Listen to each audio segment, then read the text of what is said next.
C'est quoi un bon rail? Donc pour les novices, un rail en skatepark, c'est une barre en métal, c'est souvent en métal en tout cas, où tu vas pouvoir du coup faire des slides, des grinds dessus, que ce soit en roller, en skate, en trot, en BMX, voilà, en ce que tu veux, même pieds nus tu peux. Et si on devait faire des catégories, tu as 4 grandes familles de rails. Tu as les rails flat, en gros, du point A, le début, au point B, la fin, il n'y a pas eu de changement de niveau. Ensuite, tu as les rails inclinés, donc comme ici, tu vois où ça va être un rail en sens de la descente. Bien souvent, autour de ce rail, tu vas avoir soit un module type comme ici, un plan incliné, ou alors de l'autre côté, un set de marche pour donner un petit peu de visuel et avoir une sensation de gap comme dans la rue. Et après, il y a la composition même du rail, la forme.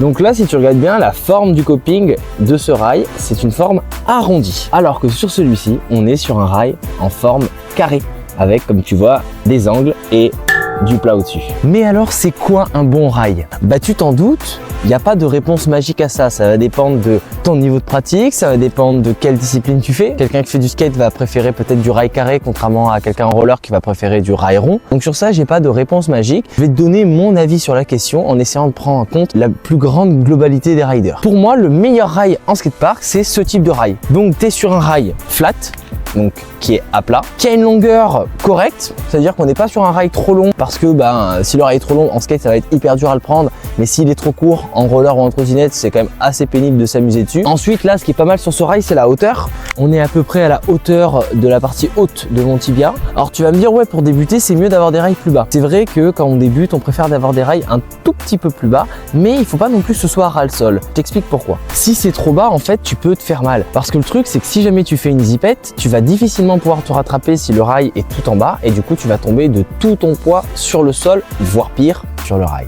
Après, comme je t'ai dit, de toute façon il n'y a pas de réponse magique, donc le mieux c'est que tu essayes différents modules, essaye de te mettre sur un petit rail comme ça, tu vois ce que ça donne et tu me dis en commentaire.